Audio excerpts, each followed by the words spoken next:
sister or their wife. Who was it, bro? God damn, I forgot, bro. Somebody just did some shit like that recently. I know. Bud, he didn't yoke Hank Lundy. He beat the shit out of Lundy over that shit. Yeah, see, Hank Lundy was playing that. I think that's why Terrence Crawford really don't fuck with the media after that shit, because Hank Lundy was doing interviews talking about his wife, and Terrence Crawford didn't play that shit, bro. Yeah, some of the fighters are about their business, bro. It's like there's no promotion for that. Jared bro. Hurd Say slapped. something, you gotta When pay for it. Jared Hurd slapped Jamel Charlo or something, that man didn't do nothing, fam. So I say, no man slapping, man, and you're getting away with it. We're rocking there. Bro, We're having a come straight. on, bro. You talking about Jerry Hurd? That first of all, he really didn't even connect with. He didn't slap him the way Will Smith got slapped. You know what I mean? Like Will Smith slapped Chris Rock. It wasn't like that. He barely slapped him, and then he backed up. You know what I'm saying? And then security came right in there to break it up. The whole thing with Will Smith and Chris Rock, nigga, that was a one-on-one. Nobody got in between them. The nigga walked up on you by yourself, and that's what happened. Right? So he could have did something if he wanted to. With Charlo, his brother grabbed him back. Right? Somebody separated him. Come on, bro. Come on now. That's completely different, bro. Nah, I don't know, innit? I'm just saying, any nigga, I don't know, innit? To me, any form of threat, any form of trying to walk up on me and talk about all that slapping, man, they were just gonna rock there and then. We're gonna go to jail that day. We're going to jail. We're gonna go to the cell together. You talking about Jared Hurd, who just got his ass whooped by fucking Luis Aries from the money team, smoked his ass. I don't know what y'all call Charlo beat the fuck out of Jared Hurd, bro. That shit, bro. That Jared Hurd washed up. Y'all granddaddies be looking at y'all crazy as shit, boy. Nigga, just spent y'all white front y'all. I want to know why Chris Rock didn't do shit. Why the fuck some shit like that? I ain't gonna lie, nigga. Niggas get Because it killed. was off the Like show, bro. Come on. Keeping it professional. Will Smith slapped him. He walked away smiling, bro. Hey, man. I'm surprised. Everywhere I go, Come on. That's professional, motherfucker. But I mean, it's good optics, though. You know, like shit. You know, it shows motherfucker. That shit went viral. It might be dude. serious. That's crazy how it went viral like that, just off a slap. That shit is actually funny when you think about it. End of the day, hilarious. I was laughing. Will Smith, man. That's all that matters, man. Fam, That's fuck Chris Rock, fam. Why do you not do nothing, fam? My man slapped you in front of everyone. You didn't do nothing, G. You're just smiling. Oh, Chris, Will Smith slapped me. Are you dumb or something? Man needs to run over there and beef, according to script, bro. Man needs to run over there and beef. It was kind of funny. Like the slap didn't seem like when Nipsey Hussle slapped the fuck out that dude before. Like that was a real like slap. Like this slap was a little different. Like you know what I mean? I don't think Will wanted to hurt him though, man. That's what I'm saying to you. I don't think he wanted to hurt him. He's thinking when he got to the end, close up to Chris Rock, he's like, I don't really want to slap this nigga, man. Oh shit, I'm here now. I might as well just do it anyway. Fuck this. Wow. He ain't slapped him with his palm. He slapped him with his fingers. He slapped him with his fingers. He ain't put his palm on him though. Put his fingers. Well, he's a big guy though. Like, he's a big guy nothing though. won't So mean you nothing. get me? Slapping him like That's Chris it. Rock's like, what is he, 5'9" or something? 5'10"? Like He bitch slapped him. He slapped him like a bitch, bro. That shit was crazy. Nah, man, that's crazy. Go love him. he should have. That's what I'm saying. There's no even slapping, man. You need to bang man in the face. That's what I'm saying to you. He should have slept Chris Rock. He should have slept him. More man. he was getting Because if he would have knocked him out, he could John. have hit his head on the floor and shit, and the dude could have got really fucked up. Because he would have knocked him out. He could have hit his head on the ground, right? Motherfucker could have went into a coma or some shit like that. So you just slapped him. You know what I mean? It's cool. Slap him like a woman, just in case. That shit crazy. That shit all with me. They keep talking about. I don't know. The slap was. He slapped him with. he slapped him with his fingers still, but I don't know, man. That slap. I just don't understand. Chris Rock didn't do shit, man. That's what frustrated me, man. You're not running up, bruv. Rock tell jokes. He don't do the scrapping now. He don't do the tussling. He ain't about to tussle now. Will Smith big as shit. They ain't a little dude. He was on national TV for crying out loud. Like the whole world saw that shit. The whole world seen you get slapped, bro. That's gonna be this forever. Like, that's good. Chris Rock be doing too much playing around. Like, remember when the Lakers played the Celtics in the finals? Kobe was on the bench. Chris Rock is sitting right by Kobe while Kobe's in the middle of a championship game. He right up in Kobe's face, laughing, playing with Kobe. And Kobe, you remember that shit? Kobe wasn't laughing or nothing. Kobe was focused on the game while this dude was in his face joking and shit, telling jokes about business. H, you know that. You remember that? I don't, but I can see it happening. Yeah, it was in the finals. You don't know what You gotta the fuck. remember, Chris Rock. That's the Rock's a end of Chris comedian, Rock, bro. bro. That's All he like does is joke that's around. the equivalent of getting knocked out. Like that's some Nate Robinson, Jake Paul type shit. Like he will never be the same, bro. To be honest, everybody will make fun of this dude for life for that shit. Yeah, fam. Hey, where's Will Smith, fam? You slapped in your face, fam. Where's Will Smith? That'd have Hey, been a good fight. Chris Rock, Will that's Smith. what I'm saying. How's your wife looking at you? Like, how's your wife? You think you could go back to the yard now and tell your wife to make you a sandwich, fam, or tell your wife anything? She's gonna look at you like, hey, shut, man. What?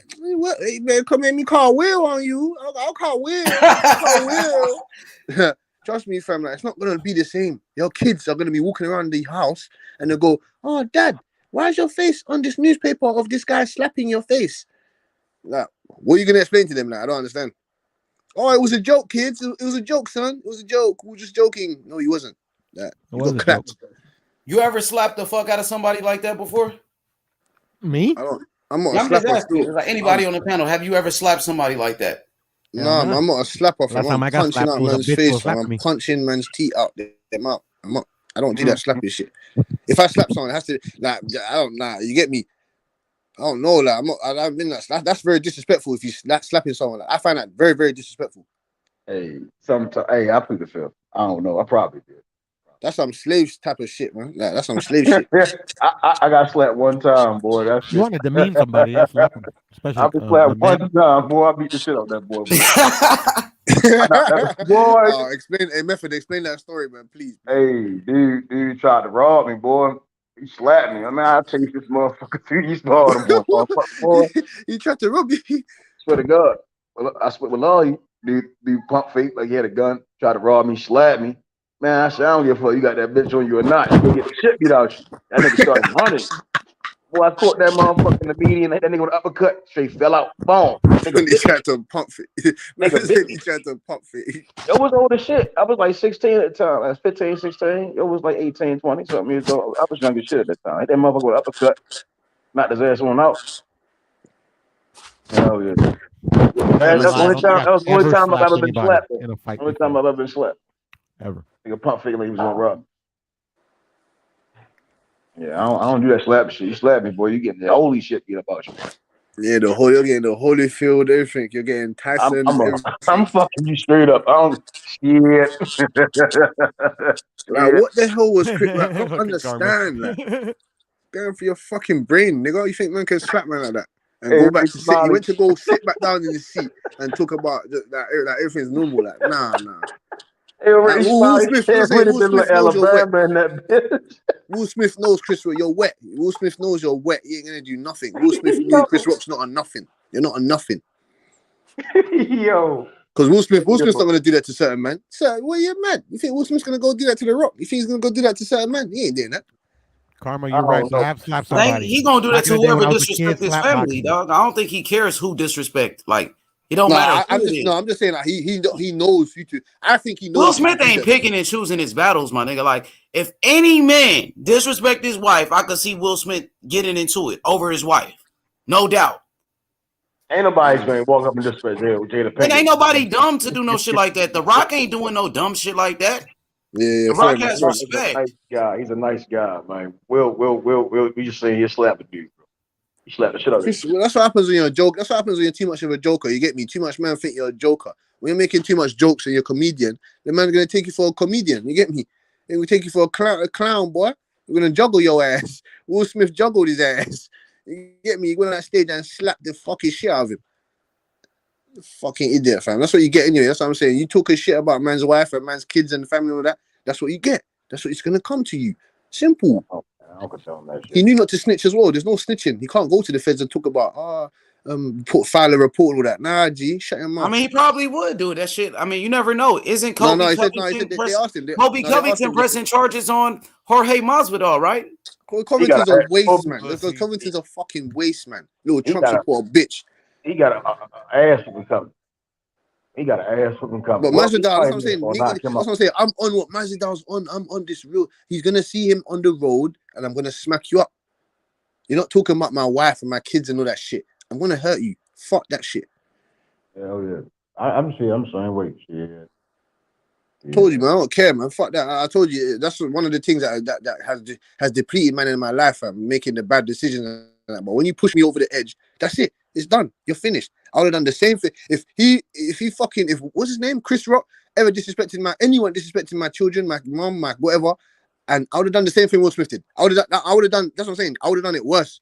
I would have punched Chris Rock in his face. Well, Chris Rock. Chris Rock, he got divorced. That motherfucker made a whole movie. I think I love my wife and shit. Like the security would have to come grab me off of Chris Rock. They would have to. The people from the crowd would have to come and drag me off of Chris Rock. That's what I'm saying to you.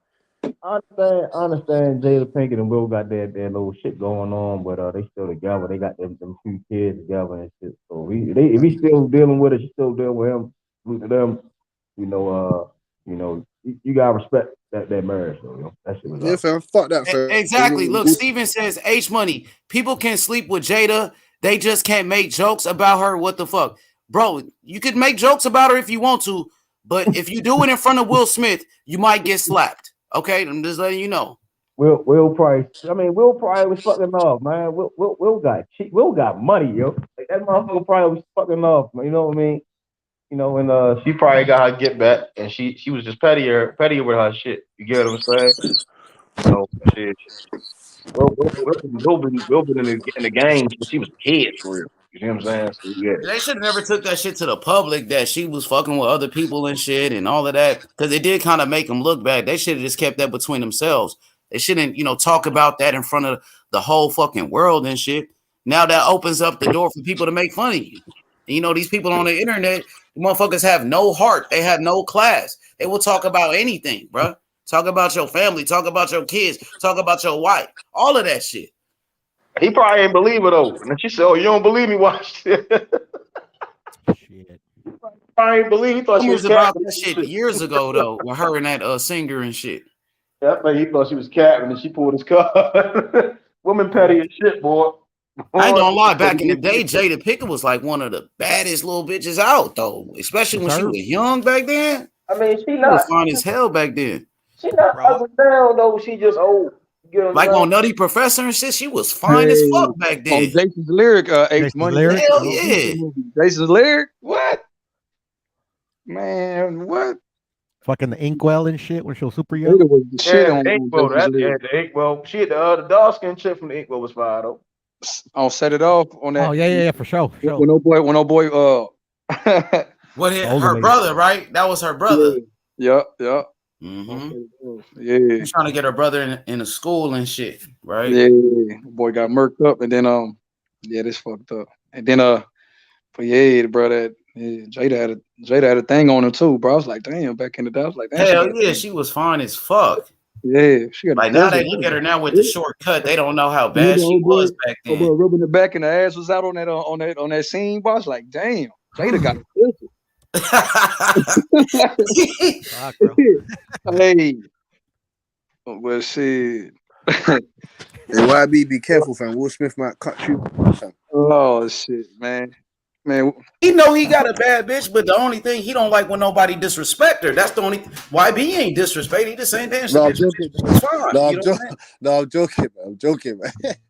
Nah, disrespect Will all you want, just don't disrespect Jada. I got in one little fight. My mom got scared. That shit. Man, I just will never understand, bro. Oh, hey, Nicole Murphy, bad as fuck. Old ass, fine as fuck. She fat as a tick, boy. That bitch fat as shit. Who, Nicole Murphy? Yeah, thick as fuck.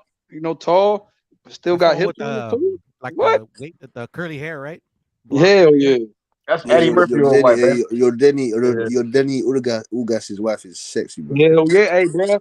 She got homegirls that work at the club out here in Houston, bro. She used to yeah. That's a lot of shit. What you say? What? Oh shit, yeah, her wife, homegirls and shit dance out here in Houston at these strip clubs, these little Cuban clubs out here. Yeah, I know you got them on lock, boy. I know you got them Cuban clubs on lock.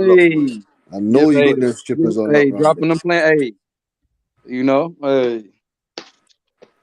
Man, that girl thick as fuck too. God damn, yo, Dennis Ugas, bro, that's what's up, bro. Proud of Ugas. Came from 54 Milagros. Shout out to my boy, bro.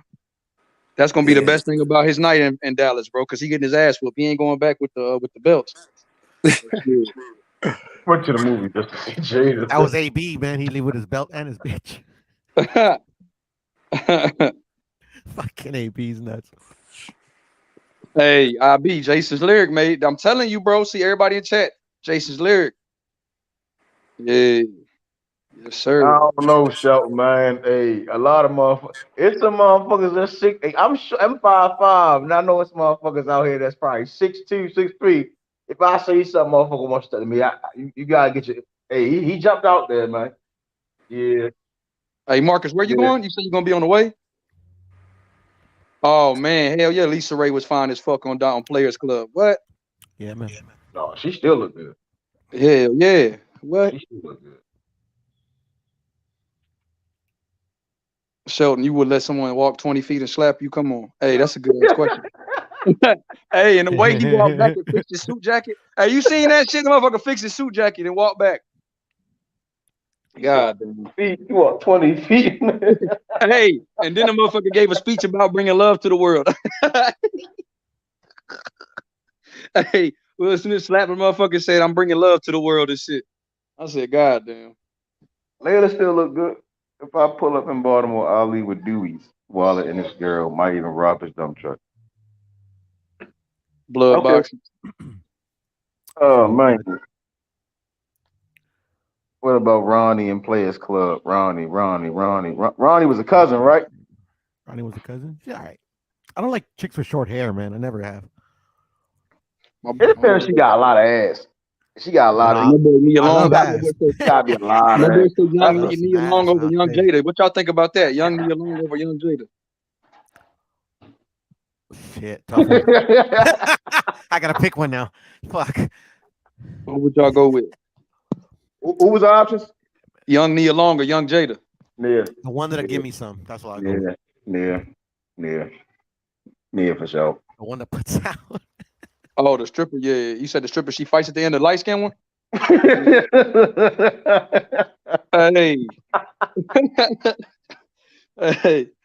the big jump. She was tall as shit. You talking about the big bitch? Oh no, I don't know about that one, yo. Hey, the one with the nails and shit. This big head. That she fought in the changing room and shit. That's a big girl, boy. Yeah. My boy Jay. The cousin, yeah, but I don't know about the one that bitch was going out there doing some foul shit. That shit was turning out, boy. She have a bad taste in nigga's mouth. Excuse me. Hey, bro, she was whipping on simps and shit. That shit was crazy. She was spanking the dudes and shit. Tall motherfucker. Shit crazy. Hey, y'all seen that? Y'all seen that picture with Bud and Meg Thee Stallion? Nah, I didn't see it. Oh my God, boy! I ain't know she was built like that in real life, boy. I thought that shit was fake. Hey, welcome to Houston, Texas, bro. She really chunky. Yeah, she from Pearland. Welcome to Houston, Texas. That shit's crazy. Beautiful, man. My boy say Mary J. Blige, the finest old lady. Her and Halle Berry. Nicole Murphy got. I got Mary J. over Halle right now.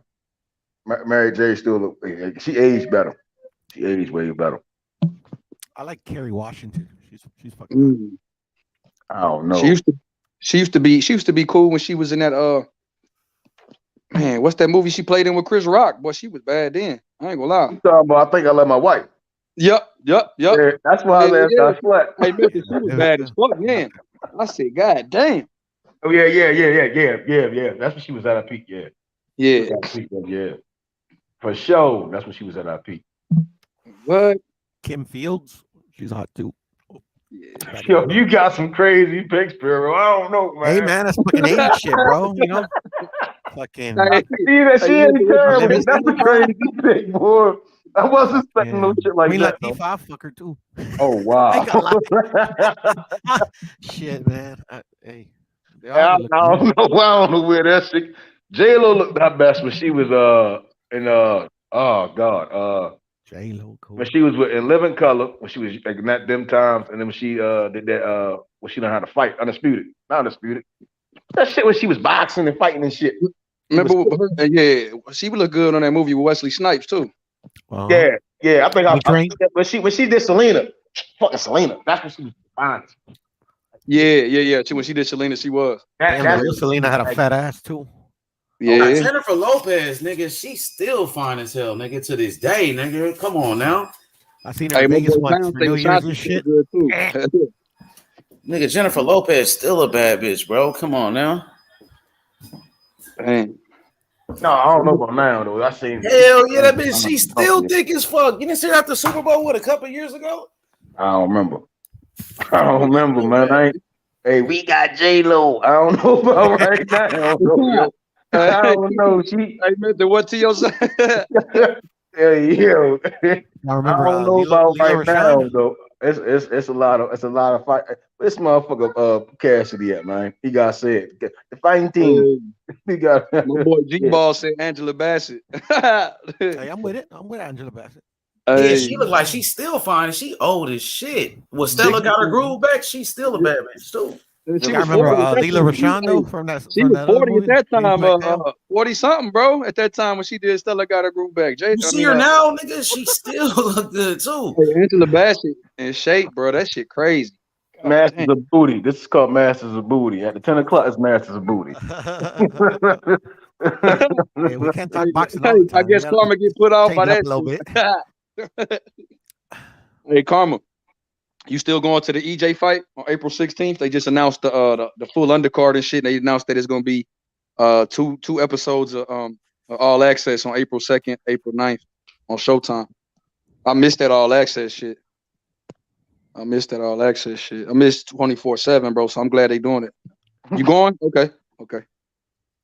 Hell yeah. Shit, y'all probably too young, but y'all remember Vanity and fucking. I'm gonna meet Carms. I'm gonna meet my boy DJ. What's the other Trying to see who else going. You gonna go to that fight? If I go by my damn self, yeah, for sure. You coming to Dallas, big bro? Back on the shirtless man again. I want to go, man. Them tickets looking real nice. Shit. If I ain't got to take the whole family with me, I wouldn't mind. Shit, take the fantasy tank, and I'll go to EJ fight for my damn self. I know it's gonna be ratchet as shit in the stadium, so shit, that's less stress. Yep. Yeah. Yes. OG Sheldon, April 2nd, first All Access. Can't wait this Saturday. Man, he's gonna be live on the right side. Hey, the first episode of All Access, Earl Spence and Ugas about to drop on Saturday. Yep, April 2nd. Ooh, I can't wait, boy. I think they do All Access for Terrence Crawford and how they did with Mosley and Floyd. Like they need one. Oh, that's 24/7 HBO day. So when Earl and Bud fight, that All Access is gonna be crazy than a bitch. That's gonna be the most. That shit gonna be crazy. They need to do. You know how they did that face off shit they should do with Max. When they did the one with Floyd and Cotto, Floyd and Shane, Floyd and Cotto and Margarito. That shit was. Yeah, they did one with Devin Haney on the zone and JoJo Diaz. They had a little face off. Oh, they did? Yup, they did. Yup, Matchroom Boxing put it together. Hey, Plata, drop the link for Shelton, brother. They need them to sit down and that shit keep they hear them talk at the same time. I wish Q could go to that shit, man. Fuck. To the one in Dallas since he live in San Antonio. Damn. I'm gonna meet Karma, DJ, man. Hopefully Method come out there. Crawford needs to fight Thurman. Let's do it. Fuck Thurman. I mean, that's a good fight though, because he got a 2-fight deal, Method. So he gonna have to fight a fight, before Earl. So why not a Thurman, a Danny Garcia? Those are options, good options too. And hey, you know what? Undisputed. You know what, H? You know why it's a good option too? Because remember the people that didn't think Errol was going to fight Bud, they kept saying, "Oh, Errol Spence going to fight Thurman rather than Bud." Even OG Shelton was saying that.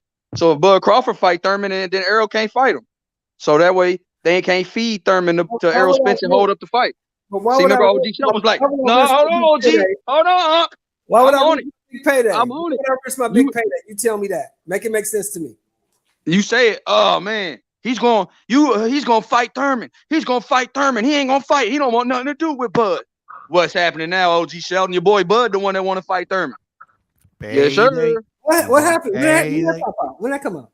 That Ben came out. Bud signed a 2-fight deal with PBC. We know it. I know, but who is he fighting? Hey, and then on the Showtime list, when he was on Porter's podcast, he said the names he want is EJ, Thurman, or Ugas. That's what he said. He said Thurman.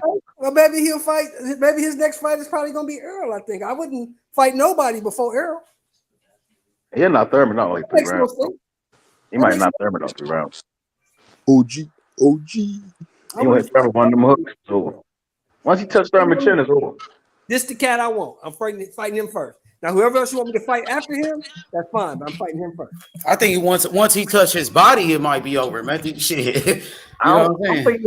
I think he's gonna use the body to set like how Bud fight. He'll tap that body to get them hands boom, boom, like Manny Pacquiao did. He tapped the body, hit the head. That motherfucker fell out.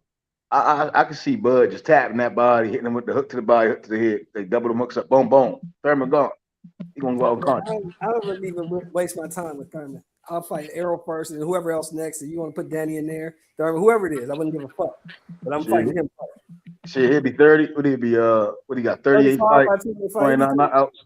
He turned 35 in October, 30. right? I think he'll be 30, 39 fights, 30 knockouts. He might keep turning. Yeah, he got 30. He's 38 though with 29 knockouts right now. Knock that motherfucker straight the fuck out, boy. That'd be crazy. That would be an insane knockout. I think he'll knock Thurman out unconscious. Like he'll fold Danny up though. He'll fold Danny. I see Danny doing a split. Oh. Danny talking cold cash shit though. He said shit. He said no, I don't want to fight Bud right now. he said not right now. I want to fight Thurman right now, not Crawford. But later down the line, I'll fight a Crawford, but not right now. That shit was funny. They crazy as shit. They're not stupid, man. They know what the fuck's going on with Crawford. They're not stupid.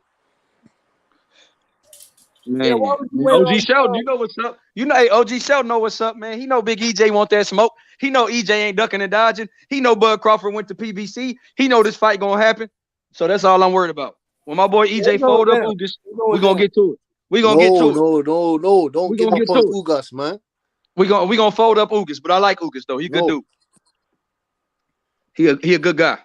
Hell of a person. Great fighter as well, fam. He works hard. He got Emmanuel in his corner, man. Hey, Cash. When we fold him up, my boy OG Shelton is gonna be like, I'm gonna take that 250 off of OG Shelton. No, we could double or nothing. You know that EJ ain't gonna get knocked out by Bud, and then we gonna go from there. He can double that 250 to 500, man. After my boy fold him up. No, fam. You're the Danny's. Ooh, God. Hey, Big Rodney. Big Rodney. See, one thing about this is that one thing is guaranteed. Bud and EJ gonna happen. It's like the 1st and the 15th, bro. When you get paid every 2 weeks, one thing you know you're gonna get that check, bro. That's what it is with EJ.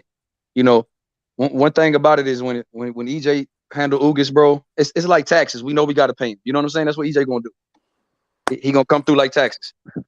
Well, we know in the sport of boxing, upsets are gonna happen, man. So what upsets are you got happening this year? Cause not everything's gonna be sweet candy eating for everybody. You get me? What upsets is gonna happen? Cause not everything's gonna go the way we want it to go. We know that for a fact. You're the upset. My boy Piro got Valdez. Let me see. My boy. That's not even an upset. That's not even an upset. It's upset in Vegas because it's upset in Vegas because he like 5-1 underdog. I don't know how the fuck that's possible. The guy's got 30 fights, 23 knockouts. I don't get it. That's what I'm saying. It's not upset. The guy is a veteran. He's more proven than Shakur. I don't get it. Could Joshua beat Usyk in the rematch? You know what I'm saying? Who more proven than Shakur? Who more proven? Kingpin Valdez. Kingpin Usyk. No. Valdez got 30 wins, 23 knockouts. No. Proven to what? Proven to what? Y'all better not say Burchell. Every fucking aspect, bro. Come on. I better not say Burchell. I was trying to catch somebody on that Burchell shit, boy. Oh my lord, boy. But he's just more proven. He's facing better competition. Yeah, Shakur hasn't fought Burchell. I'll tell you that right now. I'm not saying he's the better fighter. I'm just saying he's more proven. That's it. At what? Getting his job, bro. Everything, bro. He's winning, bro. He beat Cosell. He beat Valde. What do you mean? Oh no, we ain't gonna say. Smile I at ain't you watched the and still Conceição kick fight your yet, ass. but- That's what he is. But hey, last time I checked, Burchell was slapping that boy up a little bit. He ain't do none of that shit, but not to you. Yeah, then he got KO'd. Bye. Good night. Hey, but I tell you, At the end of have the day, less don't mean damage. He ain't shit. knocked that boy out. He ain't even get touched for real. No, He man. couldn't Valdez even is touch more. like Hey, dude. Valdez is more proven, man. Don't he? I've seen. I've live or seen him knock that. He's knocked out at least 6, I'm 7, trying 8 to figure guys out out in a row. Like, what you get he me? proving that. Was he getting beat up? Come on, man, stop. And what? Fam, the At guy's fucking more winning, proven. bro. The method, man. He's got 23 knockouts Shakur, and 30 Shakur wins. don't get touched and he winning. So what we saying? I'm saying that Yeah, he's and he faced only the has better. I'm saying that 17 he's faced fights, the better. I'm bro. saying that he's faced Quality of the more competition matters, sturdier bro. competition. Yo, Your Jamel best Herring fight, your probably would have best given fight, Oscar Jamel Herring, bro. Valdez Come on, bro. problems now that I look at it. Like, Jamel Herring probably would have. Hey, Valdez will clean fucking Herring's clock. He will Yes, he fucking will. destroy Herring. He's southpaw, Yeah. man. I think Jamel would have. If he did knock Southpaw Jamel out, don't it'd have mean been damn nothing, near bro. in the I mean, it 12th does round mean when that something, but motherfucker Valdez put his head all the way down to the ground and shit. So we say Hell method. We say method. Herring would have gave Valdez some. I know Valdez Meth some is gonna be there, bro. But all the other guys caught up in the hype, man. I ain't gonna see him forever when this fucking fight. Hey, you really think he gonna beat him? That's what's crazy. Bro, I mean, come on. I don't understand. Come That shit, yo. Like literally, we don't even know if Shakur could take a shot, bro. You can say the same thing with especially Mayweather. from You don't Valdez. know he can take Shakur punch. Hey, he took a good shot from Nakatilla, who my boy Miguel Berchelt could not. No. Conceded Nakatilla. not one. I don't want to say nothing. I don't want to speak on. He won the fight though, man. Hey, I don't want to speak. the I don't fight's want to speak on it. happening. I don't want to speak on it. It's all good. Hey, we see why Nakatilla's he not stayed hitting out. like no Valdez Hey, though. Cash. We know why he stayed out that kitchen though with Nakatilla. We see what he did to my boy Berchelt. He might have retired, dude. Even though Berchelt said I'm coming back. He said I'm gonna rise like a phoenix from the ashes. Berchelt. That Don't got it no more, man. It is what it is. Berchelt didn't want no problem. He got hit with that right hand. That motherfucker was like, "No, I'm good." Like he ain't really want to throw shit. I'm getting knocked out. He got this He was mouth. eating. He was eating right hands all night. He was eating right hands all night. And he gassed out. Now I tell you, he kind of gassed out, and he still was at power. That shit crazy how much power he got. He talking about he want Kambosos and them. Yeah. You said you see some weaknesses. You said you see some weaknesses in them guys. Hey, Cassidy. Yeah. If April 30th it was Devin versus Shakur, who you got? I got Devin. What about you, young Bill? Huh? Devin versus Shakur. If that's the fight that was happening April 30th, who you got? Shakur Stevenson. What about you, Meth? Hey, Puro, I don't like you, man. I don't like this nigga Puro, man. That's a good question. That's a good fight, actually. That's actually a great ass I'd fight. take Devin in that fight, to be honest. It wouldn't be like people would think it'd be like a dog fight. They'd really be letting their hands go. I'd have to take Shakur because of he's better at distance. He's a better. He uses his feints real well. I'll take Shakur. I think the feint. If you can feint, you can make Devin bite. You can get him up out of there. That's the thing, though. Devin could take a shot. We don't know about Shakur. I think over 12 rounds. I'm looking at it. Now, I'm not saying Shakur can stop him. I'm saying because Shakur is better at feints and he's better with his distance, I'll see Shakur edging him out, and I can see Devin probably biting on something and Shakur landing a big shot. He could probably drop, but Shakur's getting big as shit. His shoulder's big. He's starting to fill out real well. I think he'll have way more power at 135. Way more power. To be honest, I think Devin's a better boxer. Oh my lord! Hey, that's up for debate. That's up for debate. I prefer certain things that Devin does over Shakur. There's certain things I think I like what Shakur do over Devin. So it's again, if I had to take like skill for skill, I'll take Tank skill wise. Tank is a beast, man. I'll take Tank over both. But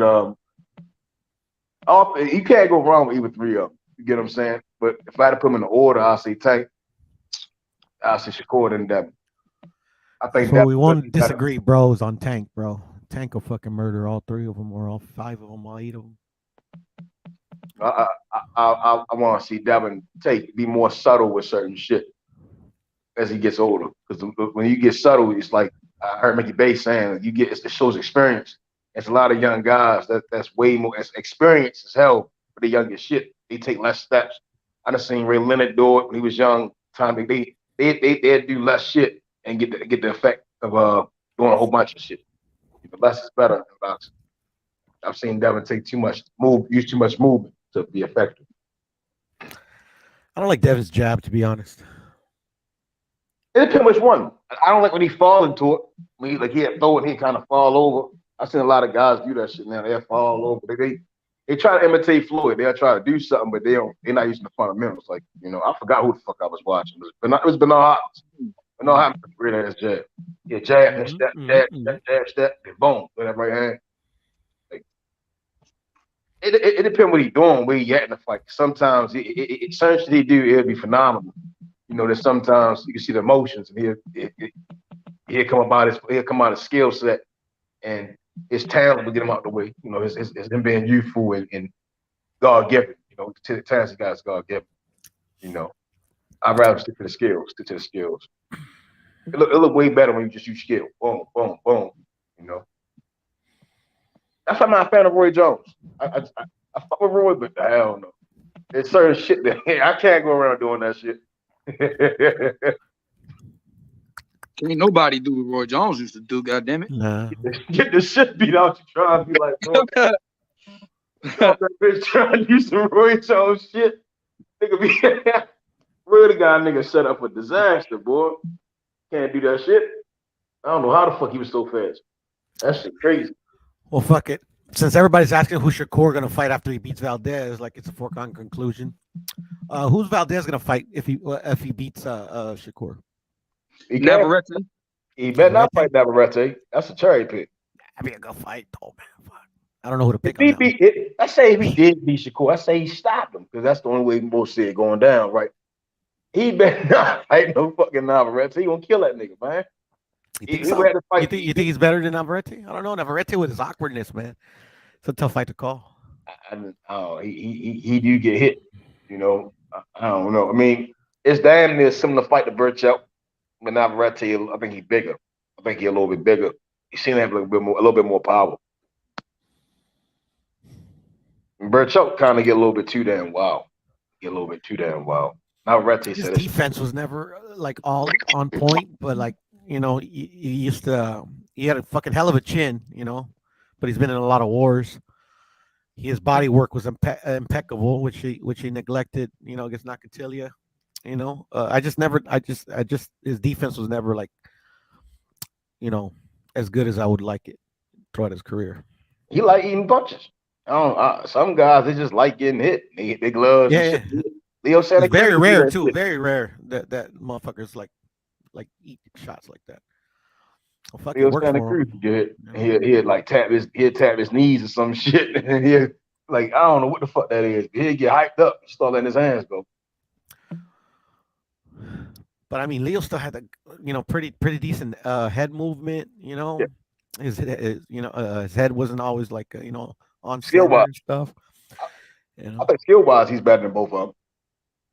If he had that power, he'd been crazy. If Leo had power, he'd be crazy. Oh no, yeah. Hell yeah, dude. Fuck, bro. He's like Johnny Tapia, pretty much. Johnny Tapia was like that too, but he had power. Johnny Tapia. Hell yeah. That's a lot of fighters. It's always one piece missing to their puzzle. That's crazy. Some guys they just got all the pieces. Yeah, Johnny Tapia had that. The only thing he didn't have was can lay off the coke, man. I thought you said coke was good in moderation. No, but that's the thing. For him, it wasn't in moderation. Like literally, fucking was killing himself. Like literally, he was like ODing like every weekend and shit. I'm not even lying. God rest his soul. God rest his soul, bro.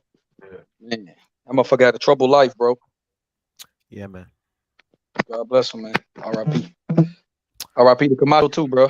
He was on that. Yes, he was asking shit like that. That's some shit like that. Yes, sir. Yes, sir. Yes, sir. Damn. But that's the thing though about motherfuckers that like to take shots. Like they like it, like they fucking I don't know, like makes them strong or anything. They don't last long. I can't remember anybody that just like eats shots like that last long. Not even the greats. Not even the greats. Unless you boom Mancini, man. But I was watching Mancini shit the other day. He could box. It's crazy to box. He could really box. And he'll get hit and he'll turn that shit up. Shit, Mayorga was the same way. Not they weren't like the greatest of all. Like, I mean, Ray Boom Boom in the Hall of Fame, but like when Mayorga got hit, you knew if you ain't know, you was gonna learn in that moment. Shit, when he fought what's his name? And they running forwards. He got hit. He let them bitches go with him. Put his ass down. You know, some guys it's a switch. Some guys they don't get it. You'll see some trainers they slap the guy and get to hitting him, and they try to get him like up there, get him prepared. You know, some guys they do when they get hit, they understand it's fight time. And then all that shit come together, you know. But shit, I would say, and I would say Terrence Crawford's like that, bro. Yeah. I wasn't going to say it. I was going to say it before I said it. Got underrated defense, though. To be honest, hey man, Marvin Hagler too. Yeah, you hit Marvin Hagler, you know what time it is. Yeah, when there's never been anybody like Hagler, that big shot. Nobody. Yeah, against Hearns and against what's his name, Mugabe. Mugabe when he got hit by Mugabe, it was a wrap. But check this out, Beans. He never moved up though, too. You know? That's true. I'm not knocking him. I'm not knocking him for not moving up. It's just like, you know, like he only dealt with one like one weight of power puncher. You know what I'm saying? I mean, he was little though. He was little. He wasn't no big, like compared to guys today. Like that shoes. How tall was he? Like 5'10", no? Like 5'9", 5'10". Shit, he was like probably around a little bit around arrow size. Probably around arrow size, 5'9", 5'10". But he was like he just like he was just gifted.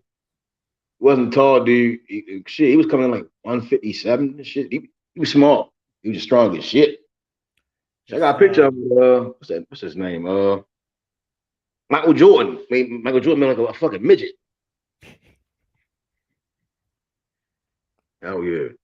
Yeah, he was special with taking like punishment, taking power shots, man. Yeah, he's probably in my opinion one of the best boxers ever, like skill for skill. Like he can do a lot of shit that a lot of guys can't duplicate. Use his feet, box on the back foot, use angles. He'll do a bunch of shit that guys just can't do. He got lost in time. I don't know who trained him, but that shit crazy. Elite skill. The Petronellis trained him, Hagler, Goody and the son. Pat, they know Goody, Petronelli. You know, what was I gonna say? You know, if this was like the 80s, I could see Tank being those type of dudes, man. Like, can literally do everything. In the 80s? Yeah, well, just in a different time, you know, like with more activity. You get what I'm saying? Because that's at the end of the day, like that's what's gonna hurt a lot of these young fighters. I mean, Shakur win or lose, Devin win or lose, fucking Kambosos. Anybody with like less than 20 fights, bro, they're all gonna lose, and they're gonna lose soon. Why you say that? Because activity, bro, it's part of it, bro. In any generation, bro, activity is part of it, bro. I mean, boxing ain't really used to be. Shit, again, I think Bay mentioned a lot. It's a lot of scammers that's trainers. They say they trainers, and they're teaching a watered down version of the science, and that shit affects the fighters. And then they get uncomfortable to want to get in there to lose. And back then, them guys, every trainer had their own expertise, with the science was damn near to the T. Shit, you know, and I'm talking about like damn near like the 80s and 70s and shit. From what I've seen, you know, even to the 50s, you know, like even go back further. You know, we go back further. You see guys was like damn near similar. They'll take that step, boom, throw that jab. Some guys just faster and like it's like how UFC first started. You know, it was like black belt versus black belt in your own respect. And then the best man will win compared to today where it's like a whole bunch of the same shit. That's kind of like boxing today. I mean, even when we see what's his name? When Bam fought Quadras, right? Mm-hmm. It was like Quadras style. Like you would never see another motherfucker fight like Quadras a day in your life. It's a hard ass style to beat. You get what I'm saying? Because he do a lot of unorthodox shit. And he'll sneak a crazy ass uppercut. Then he get on the inside, he changes his whole entire style. You know, that was a hard ass. I ain't never seen a motherfucker fight like that day in my life. Like he ain't got no back foot, but then when he get up on you, that back foot change. That was some crazy shit. Especially in those weight divisions, bro. Because like fuck, man, like they don't have the type of power that like these big dudes have. So they be throwing. It's like 1,000. It's like 1,000 punches of a fucking fight with these guys. Made a great point. Made a great point, Method, about Hagler as well. Hagler was a special fighter, man. Yeah, not to bash. Yeah, like you said, Poodle as well. Not to bash Hagler and that. He stayed in the one weight class, innit? But he dominated that. He dominated that weight. He dominated that weight class. He dominated that weight class. And he had to wait. He had to what? He had to He had to wait like 50 fights. I think the only reason why, one of the reasons why he stayed in that weight class for so long is because he had to get the government involved for him to get his first title shot. And plus, it was like 50 fights before he got his first title shot. It was a lot of fights. I know that against Alan Minter. No, Vito Altafermo. Excuse me. And he drew that fight. And he fucking drew that fight when he when he won. So he lost to Willie Monroe. Yeah, I think he lost his I think he lost 3 out of his first 5. Yeah, he lost his 12. I think he lost. What did he lose? His 12th fight or something? He lost to Willie Monroe. Lost his first one, like his 5th one, his 15th one, something like that. Yeah, not Willie Monroe Jr., Big Willie. Big Willie beat him. Yeah, man. I think we're just in the era of hype. Not saying that these fighters ain't good. It's just we're in the eras where they're trying to sell you something that they could be, but they're not there yet. Whoever will be. Whoever will be that, you know. Or some will ever be. Or some will ever be. I keep saying that though. I don't think anybody will ever surpass a Leonard. Shit, it's gonna be hard to surpass a Floyd. It's gonna be hard to surpass Ray Robinson, Tommy Herrick. Them guys is really doing some out. Like Roberto Duran, I don't think nobody will ever surpass that shit. I mean, Manny Pacquiao, I think he can't. He has his own respect. Even Manny Pacquiao, he had his own lane. 8 divisions is damn near something you'll never see another motherfucker do.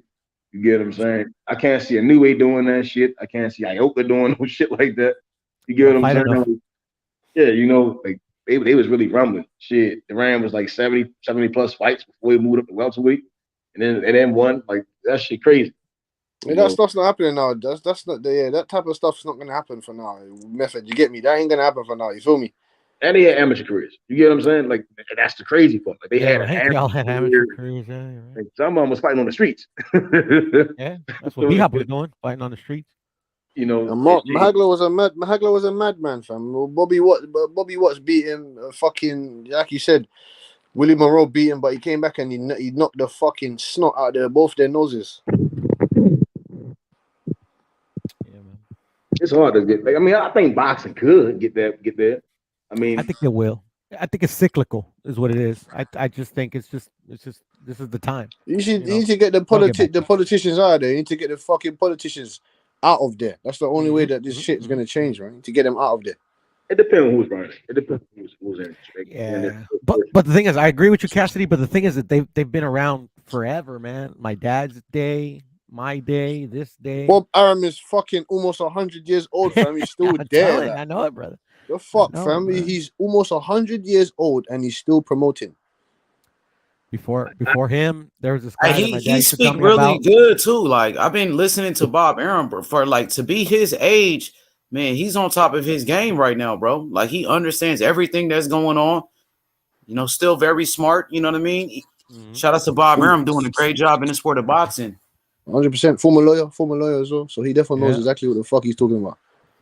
My dad used to tell me before Bob, there was a guy named Parnassus. I think he was a Greek dude. He used to run boxing before Don King and Bob Arum. Okay. Walter Bob Arum's a sick man. He knows exactly what he knows how to make these fights. He knows what it takes to make these fights happen. Yo, YB, you going live tonight? YB, you gonna set him up? Yesterday I was gonna go live, you know what I'm saying, but then I had to do that shit with Joe. With you know what I'm saying. So then I got off at like 1, bro, like 12:30. I was like, God damn. And H, you ain't stay live that long yesterday, bro. What time you got off? Shit, we did like 8. We did like a solid 8 hours, I think. But 8 hours, bro. So you went, but see, you got off at like 1 o'clock too. I don't like how they did El Rey yesterday, bro. But hey, everybody's entitled to their own opinion. Hey, what you mean? Go ahead, speak on that. We talking about Martinez. They did Martinez dirty. Hey, you want me to go live at 10? They didn't do him dirty or yeah, 10. Let's do it at 10. I'll take that bitch to 11 because I ain't know, but I'll set it to 10. All right, for sure. I'm on my motherfucking trap shit with H Money. You know? NBA. Hey, number 1 let's go. draft pick. Let's go. Hey, so Puro, you talking about Martinez? They was going in on Martinez last night. I mean, not too hard. I just didn't like kind of like. I mean, it was kind of ticking. Like, I mean, I don't know. I don't think they knew the whole information. It was just kind of like to get a laugh out of it, bro. But I don't know. I don't know. I just Gogi went in like on Ray, I guess. You know, I got a little too sensitive. Let's I give didn't go the crazy. I kid a didn't talk break. shit or Like the anything like dude that. moved up in weight to go fight a fucking legend, one of the best fighters in the world. He got his ass 2 beat. weeks notice too. Yeah, he got beat. Okay, it happens. He fought the best. That's what happens when you fight the How best. many weeks notice, Piro? Huh? How many weeks? 2 weeks notice, man. Nah, he had longer than that. Oh, how long you have? Like 5 or 6 weeks. Oh yeah. Yeah. Once Estrada got COVID, I mean, he jumped in. Yeah. That boy tune up, boy. That boy like a straight Yeah, tune up. he jumped in. It wasn't the same as like Bam Rodriguez, who really had like 5 days. Yeah. And who had a fight, you know. Yeah, he did. But Ray Ray was just this the Ray, thing, though. Ray didn't have a fight. He just came off of a fight. Yeah. To be fair, you missed weight and you moved up a weight, so that's what they were clowning. But he also the said thing that. is that like fuck, man. He was coming in as a replacement. Yeah, but he did miss his weight by like 1.5 pounds, though. P, you know we can't I pass. feel you. I just like I'm just saying because for me, like he's never had issues with the weight. Right. You know, like he's never had issues with discipline. I mean, I put in the comment, the only comment I put yesterday that he comes from Tepito, and normally not just boxers, but normally people from that area don't get respect. You know, you get what I'm saying? Hey, and shout out to the homie Kush the Greatest. He just made his first video, y'all. So y'all go check out Kush the Greatest channel, man. Y'all Shout out to know the homie what I'm Kush. saying? What's wrong with being an Indio, man? Come on now. Nah, but I don't think they meant it like that because Gogi Filipino, so he don't. It was like I said, it wasn't like a big thing. I just you know, it was like I don't know. But he said he's undisciplined and stuff like that, and you would have to be around the kid to know that. You get what I'm saying? So, like, this is what let me get my point of view because when Gogi said he's undisciplined and that motherfucker don't listen, but I don't know if he don't listen. You get what I'm saying? Like the only thing. See, Gogi has his own mind, and sometimes he says stuff that you know he feels like he has an opinion where all these new age guys don't listen, and that's some guys are kind of out of touch, bro. And Gogi might be one of them. That's why he's training fighters in Mexico right now. Yeah, I know for sure. That's why I was mad at it. I was just he left the States for that reason because he feels like all the guys in America, all the fighters in America are entitled. That's his opinion, which I don't agree with. Yeah, and Ray is from Mexico, so right, he is from Mexico. That's the and he's still dirt poor, by the way. Yeah. So still lives in the fucking neighborhood and shit, bro. Fucking bad. It's a rough neighborhood too. Yeah. Shout out to the Ray. Shout out to the Ray, but killers and fucking dope fiends. Yeah, I thought he was gonna have a different response. I thought he was gonna have a different. It's all good. You know, it's part of the show, whatever. You know, I was nah, that's how that motherfucker feel, bro. I know. Gogi be going in, man. Gogi got on Devin Haney too. It's all good. Gogi ripped the fuck out Devin Haney. It's kind of hard to Devin Haney at this point. The shit that Devin Haney doing, it's kind of hard to really criticize the kid. He did everything we asked for. Like shit, I'm happy with Devin Haney. Fuck. Yeah. Coach Gogi believe in his. You know what I'm saying? He been around since the Hagglers, the Hearns, so he's hard on everybody. You know what I'm saying? That motherfucker. For sure. If you ain't no Haggler, if you ain't no Haggler, who's Coach Gogi, by the way? Like, who he training shit? Who he work with? Ask Joe, bro. Ask Joe.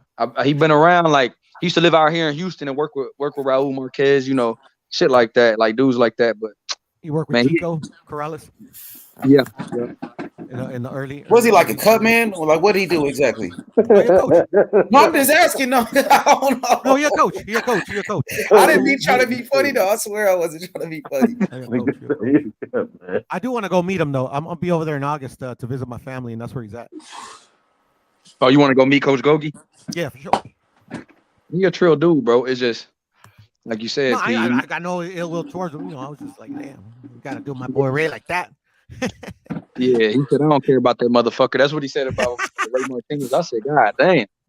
Martinez showed a lot of heart to me. You know what I mean? He went out there and he performed, you know what I mean? And he got beat. It happens when you fight the best, bro.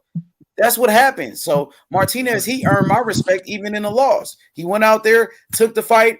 You know, he was a last minute replacement, and he showed a lot of heart. He got beat up, bro. It happens. This is boxing. You're not gonna win every fight. Everybody's not gonna be Floyd Mayweather, bro. Absolutely. That was If you ever met him, you would like him, Ray Martinez. I haven't met him personally, but I talked to him like on a chat. You'd like him, H Money. Man, he bring the smoke every time. Martinez bring the smoke every time, bro. He ain't bring no smoke that night, boy. He tried. He got beat. He meant what he's supposed to do. That He shit was wasn't no outgunned that smoke, motherfucker. Especially like he's learning on the job pretty much, you know. Hey, that was a terrible business decision by his handlers, boy. That's terrible. Hey, not if he would have pulled it off. I'll tell you He what. gambled though. Imagine if he would have won the fight, bro. Come on. I'm glad politics ain't playing bet in that motherfucker. Like, boy, because shit, I was. Some people saying that about Devin Haney. Oh, Devin Haney should have never took this deal. They lowballing you, Devin Haney. You made a horrible decision. But Devin Haney is happy with it, and so is Bill Haney, because they get the fight that they want. So was that a terrible business? Was that a terrible business move by Devin Haney? As long as they don't try to pull no bullshit, I'm good. I don't give a shit. I see some Bill Haney happy, bro. I just talked to Bill. They happy they on that side of the street. They over there with all the smoke. And once Devin Haney beats Kambosos, Devin Haney becomes the man. Then Devin Haney is the one being chased. He's the one everybody calling out once he beat Kambosos, but he got to do it 2 times. Beat this motherfucker 2 times, then you become the man.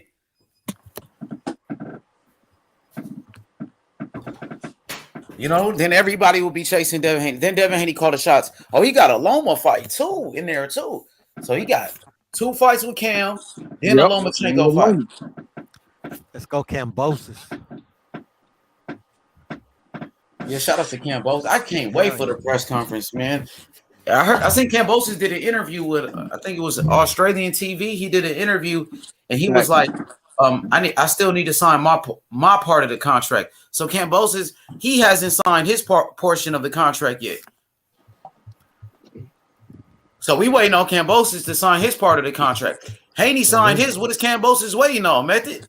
You think when did you see that? When did you see that? They already signed. Cam signed his too? Yeah. Because the fact's confirmed. No, Cam, he didn't sign his part yet. He even said it. The fight not up yet. Yeah, I'm waiting for it to be up. But the fact's been confirmed on Google or whatnot, innit? No, Haney signed his part. Everybody was rushing Devin Haney to sign his part of the contract. Why nobody rushing Kambosos to sign the contract? If that bitch ain't on box rec, I don't believe that motherfucking shit, boy. That bitch is that no box rec? Is that no box rec yet? That bitch need to be on the schedule somewhere. It's not on box rec yet, so nothing's set. Oh no, I see it. I don't know. I see it here, so I don't know. No, it's not on box rec. No, not on box rec. I just see it in the little. You get me, the little web and that.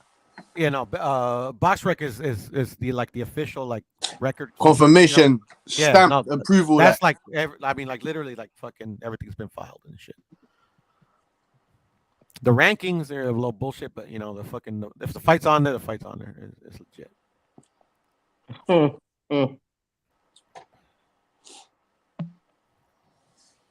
See if Tio don't got nothing up. Nope. That boy fat.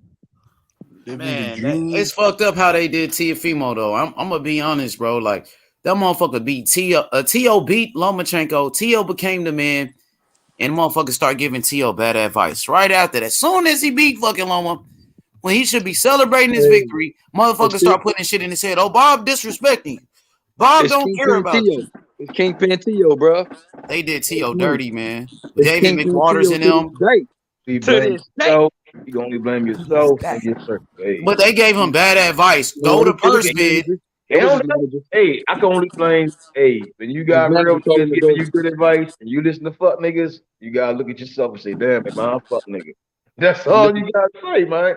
The same thing happened to Wilder. Wilder had a lot of people giving him bad advice as well. He made some bad decisions, and it's the same thing with Tio. Tio had some people in his ear telling him, "Oh, go back and forth with Top Rank. Top Rank disrespecting you. You deserve more money." And Tio was just going for the legacy. Tio didn't even give a fuck about the money. Tio never gave a fuck about the money until he beat Loma, and then they start putting this whole money thing in his head. Yep. can't feel Hey, it. but then again, no. This is what happened. Bob told him for his next fight he gonna get at least 5. And so what happened was Australia got closed down. So T.O. said, "Hey man, just give me 2. Just give me 2 for this fight." And Bob was like, "Nah, I ain't giving you 2." And so Dave McWhorter said, "We'll go to purse bid." As a unified champion, bro, if you asking for $2 million, bro, I feel like I don't looking back on it, it wasn't the right decision because of what happened, how Triller defaulted. Then, the zone, took the fight at end of November when the fight was supposed to happen in June, a whole 5 months earlier. But when you look at it, bro, I mean, if you promise 5 and then you say, all right, I'll negotiate the 2, and Bob is like, nah, I ain't gonna do it. I kind of understand at the time when you beat Loma, you feel like you should get paid more than 1.2, 1.5. I as a unified champ, even if people don't get you undisputed, you just fought Comey, who was a champion. So this is your 3rd title fight in a row, and you're not getting paid $2 million. So to be honest, I kind of understand it, H. I don't think it was bad advice. I think it was a bad scenario. I think it was wrong place, wrong time. I don't think it was bad advice when you look at it, because the only reason why he thought he was worth more than that is because what Bob promised him. Bob promised him a pay raise after Loma, and he was supposed to get paid $3 million because that fight was going to be on pay-per-view for Loma before COVID hit. So he ended up barely getting 1. Who said that Bob promised him 2? No, Bob promised him $5 million. That's what really happened. Bruce Trampler, the matchmaker at Top Rank, said that. Okay, the thing is when T.O. was doing his thing, T.O. was fighting for legacy. T.O. was chasing the belts. T.O. didn't give a fuck about the money. But once he beat Loma, then the people start bringing up the money. Oh, you're underpaid. You're underpaid. Top Rank is disrespecting you, bro. Like, even after the Kambosos fight, T.O. said, man, T.O. Senior said we should have never left Top Rank. We should have. So they regretted the decision. They regretted it because of what Triller did. They regretted it because Triller defaulted. And what about the zone as well? The zone thing. They felt like the zone was in on it. If they just making excuses, bro. They full of shit. You know what I'm saying? Because they got their deal restructured because of the purse bid. I mean, because of what happened with the purse bid. They got their deal restructured. They got a bigger guarantee. So yeah, bro, they just being sore losers right now. T.O. got his ass beat. And he's being a sore loser, and he did get bad advice from his manager, but his manager pressed him to go to purse bid because Bob said the next fight you get minimum of 5 because he's supposed to go to Australia before COVID hit. So T.O. was like, well, shit, if this fight gonna happen in America, just give me $2 million. And Bob said no. So they went to purse bid. But $2 million it's not like $2 million ain't chasing money, eh? That's just protocol for a unified champ. But at first with T.O. though, YB, like it was all legacy with T.O. But once he beat Loma, that was like, okay, now we chasing the money. You know what I'm saying? We got to get this amount. You worth this. Nah, it's not H money. You got to be. It's fairness though, bro. You got to look at it. If all your contemporaries making more than $1 million, and you got all the belts, shit. Look what Kambosos is getting. He getting $10 million. I feel like they was gonna play him later though, for sure. They was gonna restructure his contract anyway. You know what I'm saying? Nah, we don't know if that's true. We don't know if that's true. We know what happened once he went to first bid, but we don't know if they was gonna do it. Brother! How you doing, young Bill? H, how are you guys doing? Butch? Yes. Q, how you doing, guys? He got bad advice from Dave McWhorter, though, H. He should have just took that fight for what he was supposed to get and keep it moving.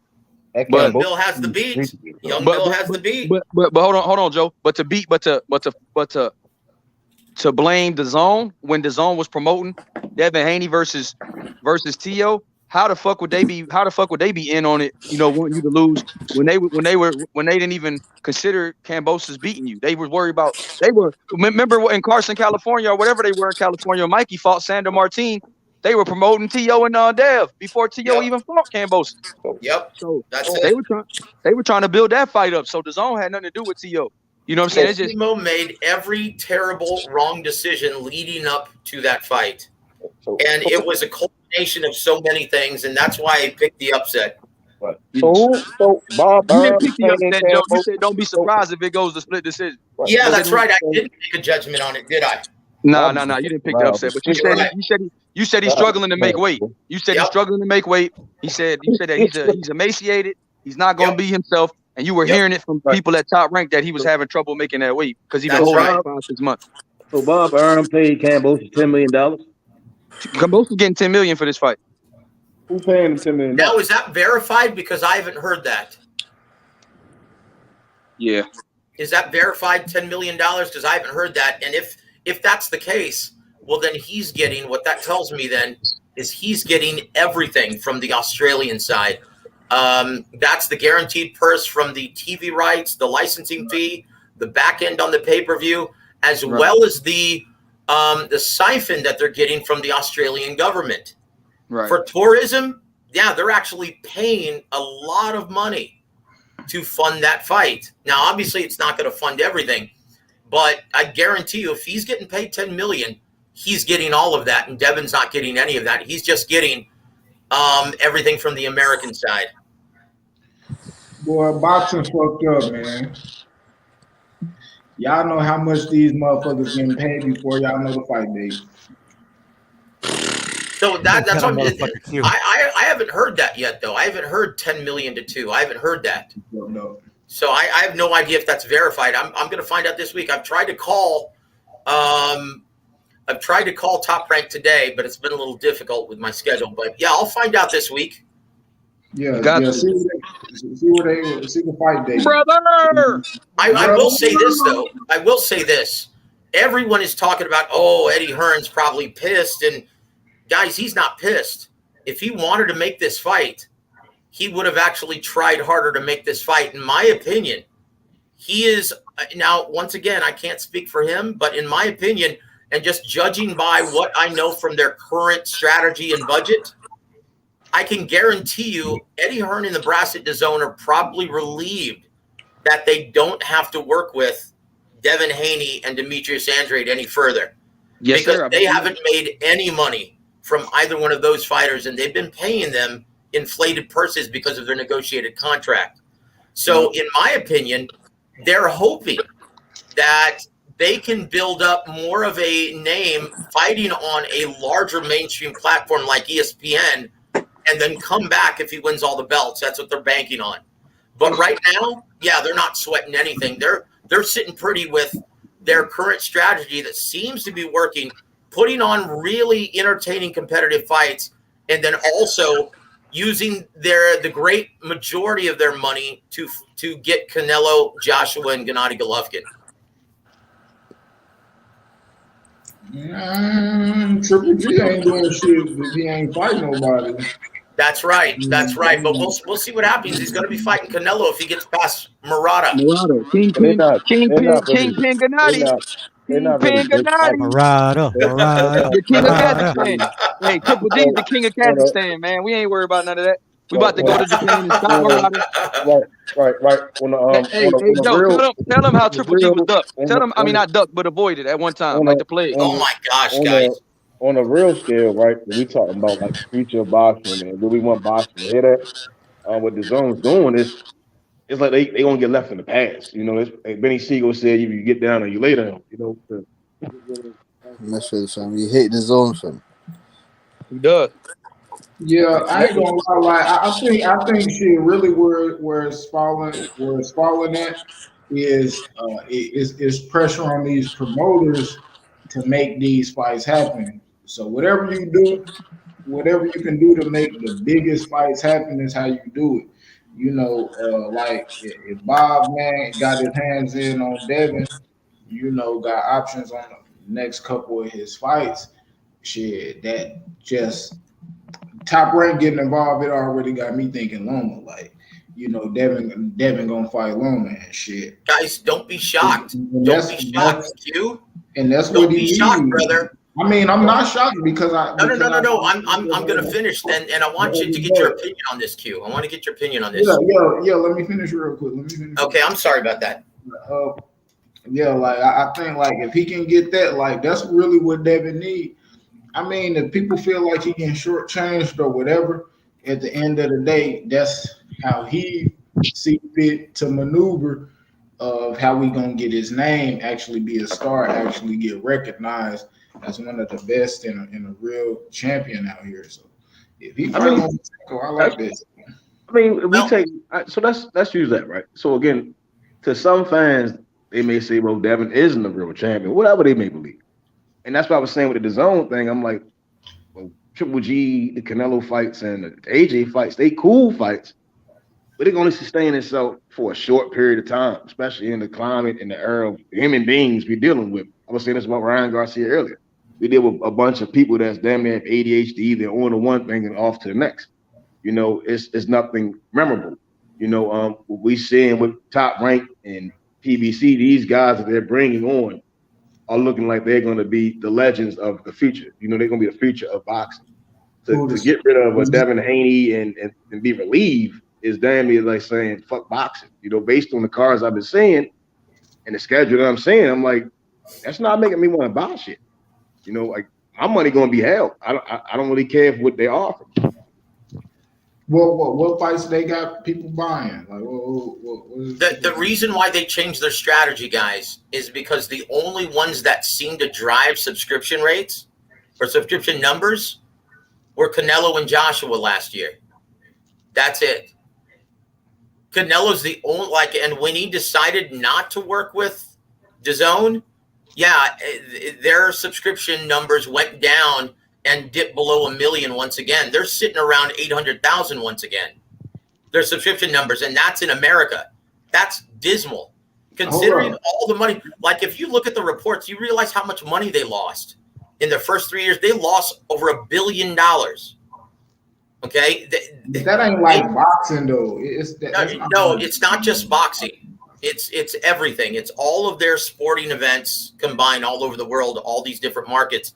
What I'm saying is, and going back to the 3-fight deal, what I was going to say, now you're talking about Vasyl Lomachenko basing this on the fact that one man wins both fights. Okay, the reason why it's a 3-fight deal is because they're expecting it to be 1-1-1. They're expecting this to be a much more competitive fight, which is the reason why ESPN was really interested in this matchup. They don't think it's going to be a blowout. They think they're going to split these 2 fights and then have a third one possibly next year or in December of this year. They don't think Kambosos is going to win. Why not? Why would they give Kambosos a rematch if they felt like he was going to win? Lomachenko didn't even get a rematch for Tio. They don't feel like fucking Kambosos is like. He didn't want one. No, that was a stipulation made by Kambosos' team. Exactly. That's what and I'm once saying. Again, the rematch. Nobody else. Once again, the rematch is only contingent on whether or not Haney actually wins the first fight. He will. But once again, this isn't the first time that a champion has given a challenger a rematch stipulation and a rematch clause. That's fairly common unless it's a mandatory challenge, right? That's fairly common. That's common business practice in boxing. So it's not like they think Kambosos is going to lose. That's just a safety net for Kambosos. That's just a stipulation, which is common in boxing.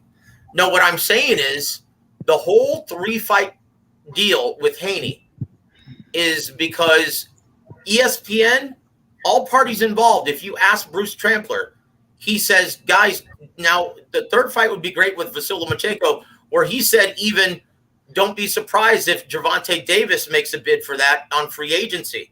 He said, but guys, don't be shocked if if this turns out to be a trilogy. That's why it's a 3-fight deal. Yep. What would be a trilogy? Shocked it all.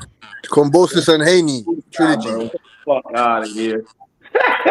So once again, it's a smart business. It's a smart business. Y'all some real shit. After the first fight, there's going to be no rematch, man. Everyone knows this is a terrific matchup. This is a very good style matchup. And I'll say this, Haney has a very good chance of picking up a much greater percentage of mainstream and casual fans because this style matchup is going to make him look really good. I got Devin. But this what I'm saying though, like they not banking on that shit to go no 3 fights. This Kambosos not no. See, you're already under the assumption that Haney's going to just wash him 2 fights, right? No, I'm not talking about that. No. Hold up. That's what Miffin thinks. That's what Miffin thinks. It's not. For it to be a trilogy. Hold up. I'm talking about for it to be a trilogy that makes sense. We talking like money. That shit not like. Nah, that's not like no huge. No. Look. Are you under the assumption that his finances are already set for a third fight and a second fight? No, that's not the case. No, I'm not under that assumption. Okay, then what are you saying? No, and why I'm are you so opposed to what I'm saying? I'm not opposed to it. I'm saying I don't think it don't make sense to get 3 fights. Devin and Kambosos fighting 3 times, and Kambosos he not gonna beat dude. He not gonna beat Devin. Well, he may not, and he's not going to be the favorite fighter. Haney's going to be heavily favored in this. He's going to probably come into this fight as at least a 3 or 4 to 1 betting favorite. True 50-50 fight, in my opinion, though. It very well may be because it's in Australia and Devin Haney has to travel and he's having trouble making weight. It very well may be that. I mean, JoJo. Yes, sir. JoJo, can you do me a favor, JoJo? Could you say it's Haney time? It's Haney time. I tell you what, let me do my best ring announcer voice right now, guys. Ladies and gentlemen, are you ready? It's Haney time. Let's go. Hey, Top Rank is where it's at, bro. They got all the smoke over there. Shout out to Bill Haney and Devin Haney for accepting the challenge, man. These guys took a massive pay cut. Like the word was out that Devin Haney was going to outprice himself, and Devin Haney proved everybody wrong, brother. You know, credit to all parties involved, especially Devin Haney, for taking less money than what he's grown accustomed to making. That was the huge concern, is he going to be humble and concede to all the terms and just merely take the deal that was on the table for Lomachenko? That was the big concern, and he did it. He proved all of his naysayers wrong, so we're getting it on. It's going to happen in the States June 4th. Going to happen in Australia June 5th. Can't wait, guys. This is a terrific matchup. I can't wait till the odds are released by most handicappers. Look for my odds article tomorrow. I'm going to be creating an odds article as soon as they're released. So, Kambosos is not bigger than Devin Haney. Yeah. That was boy, y'all, man. Devin gonna be short, that boy. I'm sorry, you're saying he's not bigger than Devin Haney? No. Devin. In what sense? Like physically, Devin's way physically. Oh, physically? No, Devin's a big boy. Even though he's 5'8", and technically, Kambosos is 5'9.5". Kambosos has already stated, "Hey, you know what? I could comfortably make 130 if I wanted to." He's not as naturally wide and as big as Devin Haney. Devin Haney is a biscuit shy of 40, and he's been struggling to make weight for the last year and a half, 2 years. That's common knowledge within the business. At the end of his career, he could make 154 from. Man, Kambosos built like a fucking 14-year-old. Yep. A 5'9"? Like, yep. That motherfucker. Like, yeah, technically he's 5'9.5" according to his byline. Devin made him look little. I mean, he's taller than Devin Haney, and he didn't look that little in that Teofimo Lopez fight. No, he didn't. No, that's a very good point to H.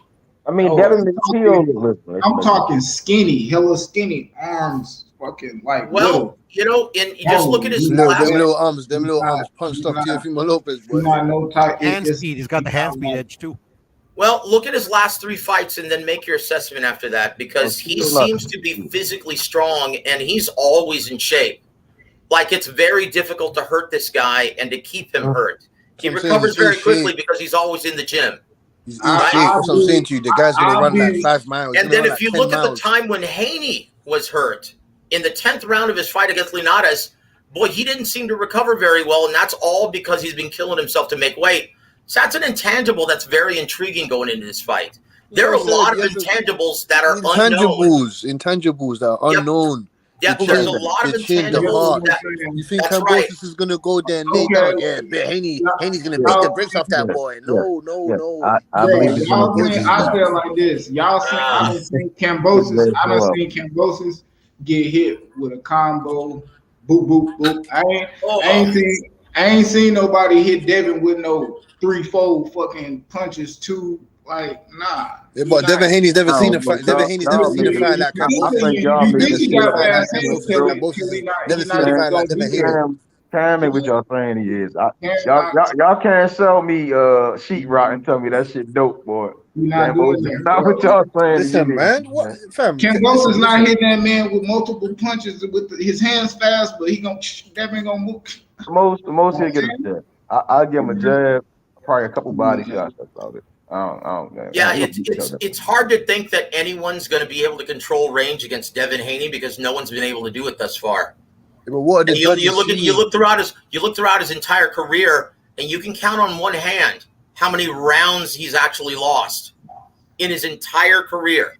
Okay, Joseph, so his ability Joseph. to control range up to this point is elite level, right? So I can understand why people are favoring Devin Haney, but once again, you've got these intangibles of weight, venue, logistics, heart, determination. I mean, you've got so many intangibles that are unknown until they fight. The trainer Joseph can't fight Q, for MFA, him. what do you think the judges are going to be looking for? What do you think the judges are going to be looking for? What do you think they're going to want to None fight? of them guys getting in that ring that night. Devin gonna beat the fuck out that little. Okay, Well, so what do you think the judges are looking for? Okay, once again, and Butch, I can't stand this predetermined idea that Haney is going to be 2 rounds down before he even steps in the ring. That's not the case.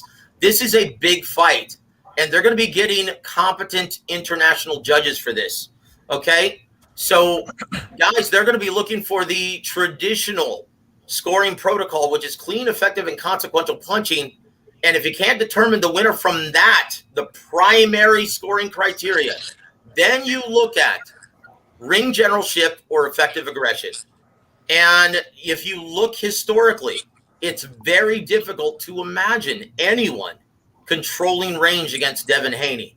He is the consummate ring general because of his jab and his footwork.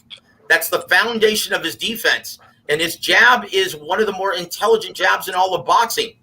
In my opinion, if he comes in at the right weight and doesn't kill himself to make this fight and arrives in Australia early enough, he can win this fight with his feet and the intelligent jab alone. In fact, you look at most of his performances, he wins it just by the left hand alone. I see Devin stopping him.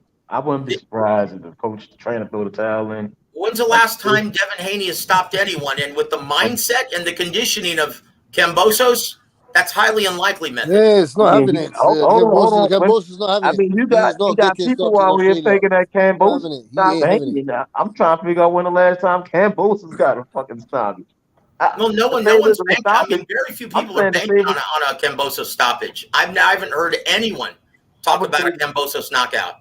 I would favor Devin to stop Kambosos. I can see him At really. this level, stoppages are very hard to come by. Exactly. You have to be a fucking world beater. You have to be a fucking killer. You have to be a mad killer. At the elite level, stoppages are very difficult to come by, excluding the heavyweight division.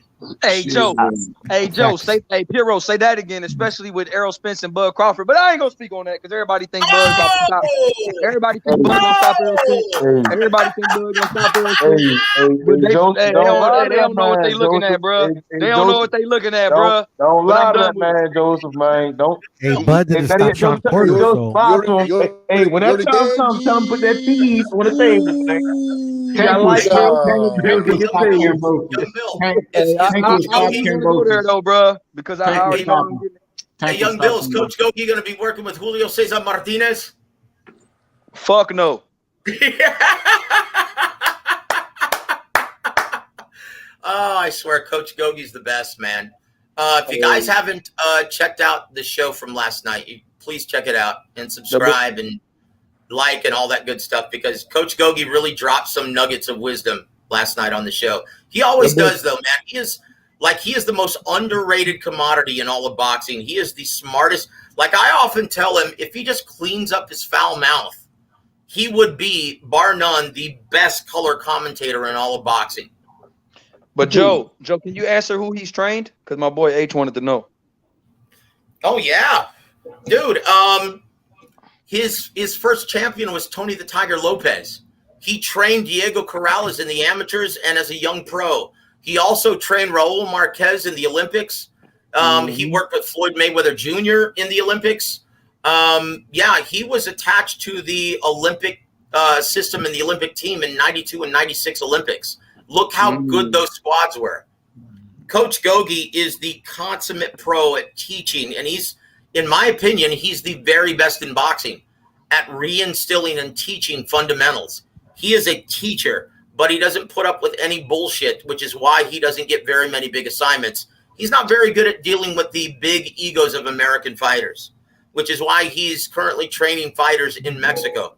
But he's a workhorse, and he is one of the only guys in the entire world that can teach proficient inside fighting at this time. Very few trainers can do that nowadays. I gotta see it to believe it. You have to see it to believe it. I tell you what, I'm going to send you, give me your email. I'm going to send you a video of him showing you the proper way to fight behind the shoulder roll technique. Okay? I've got a video from a long time ago that I shot back in the valley when he was living in the valley of Rio Grande Valley of Texas, where he shows you how to fight behind a shoulder roll. And he says, look, before anything else, he says, before you even try this, you have to have great reflexes, great speed, great athleticism, or you shouldn't even try it. So he has a lot of fighters, and he doesn't even bother showing him that technique because they can't do it. Like Canelo can do it, Floyd Mayweather can do it, Shakur can do it because they're gifted with those brilliant reflexes, right? Like you've seen a lot of fighters try to fight behind a shoulder roll, like Caleb Plant. How did he get caught at the end of the fight? Because one, he forgot to lean back, and two, he doesn't have those kind of reflexes. That's how Canelo was able to catch him and knock him out. Okay, he couldn't do that to Floyd. He couldn't do that to Lara because those guys have elite level reflexes, brilliant radar between their eyes. They can see everything coming from mid to long range, right? So it depends what style of boxing he teaches his fighters. All is contingent on their athletic ability. If you're a guy who's tough, can take a good punch, heavy hands, but don't have great reflexes and isn't really fast, well, he's going to teach you the fine art of infighting because that's your best method of success in the ring, right? Yeah. But if you do have blessed athleticism and reflexes, he's going to teach you that shoulder roll like James Toney, that roll counter method, roll uppercut, roll overhand right. He's going to teach you all of that. He is the master. He, in my opinion, James Gogi, now that Emmanuel Stewart has passed away, is the best trainer in boxing, bar none. I respect that. I think highly of my trainers. You know, I think they on their rise. You know, I do agree a lot of the science has left the earth due to a lot of the trainers and the great trainers are now deceased. Yep. Yeah, I'll look more into them. You know. Well, and the only reason why I'm saying that because I spent a lot of time with a lot of trainers, and that's the only way I was able to learn, right? I mean, if you want to learn everything about the X's and O's of boxing, so to speak, you've got to pick the brains of these brilliant men who have made boxing what it is today. And I'm talking about all the brilliant trainers, right? Now, if you want to learn the business of boxing, then you've got to pick the brains of all the brilliant men who made the business what it is today. You know, talk to guys like, I was lucky enough, and I can't do it anymore, obviously, but I was lucky enough to spend over 10 years with the great Don Chargan, Hall of Fame matchmaker and promoter. He's the one who taught Richard Schaefer everything he knows about the business of boxing. Before Richard Schaefer started working with Golden Boy and Don Chargan, Richard Schaefer had never even attended a live fight. He was just a Swiss banker, right? Don Chargan taught him all of that. Don Chargan taught Eric Gomez and Roberto Diaz the fine art of matchmaking, and look at them. They're two of the best matchmakers in boxing right now. Okay, this is so guys, if you want to learn more, I mean, I would recommend just being humble and asking as many questions as you can to all of these great trainers who are still with us because they're not going to be with us forever. Yeah. Exactly. I want to ask you a question about the late great Emmanuel Stewart, who's the greatest trainer in the history of boxing. Greatest trainer of all time. Yep. Greatest trainer of all time. I know Emmanuel Stewart. I'm sorry, Matthew. Go ahead. Hey, I dispute that. I got Ray still up there. I got Eddie Futch up there. Hey, So do I. that's But we can all, debate that man. later. We can debate that Well, you later. know, To that me, is debatable. Yep, that's yeah, debatable. we can debate that later. But to me, is Emmanuel Stewart. You know, In my and opinion, I it's want to ask you Emmanuel as about one of Emmanuel Stewart's fighters, well. Michael Moore, Double Michael M. Moore. Oh Yes, boy. the first Southpaw heavyweight champion of all time. Have you and Emmanuel ever talked about his relationship with Michael Moore? Let me tell you, I could tell you an entire hour's worth of Michael Moore material. He even showed me his bedroom where he used to live in Emmanuel's house. Emmanuel loved Michael Moore, and Michael Moore broke his heart. And he said, this is going to be my next great heavyweight champion. And yeah, he just picked up and left one day after Emmanuel did everything for him. Was his manager, was his trainer, used to cook every meal for him, gave him a place to live, made him a champion. And before he moved to heavyweight, he just picked up and left. And yeah, and it broke Emmanuel's heart, but you know, that's the nature of the business. And you know, that's the risk that you run when you get attached to these fighters. And that's a long storied problem within boxing. It's when you get attached to these guys, they'll break your heart. And Emmanuel taught me that lesson a long time ago, and he mentioned Michael Moore. He said, I you know, to this day, even before he passed away, he said, to this day, I always will think of Michael Moore as a son to me. You know how he thinks of Javen, his nephew? That's how much he loved Michael Moore. Like I said, he showed me his old room, which was at the time being occupied by Andy Lee. But that's where Michael Moore stayed. That's where he lived for a huge part of his development.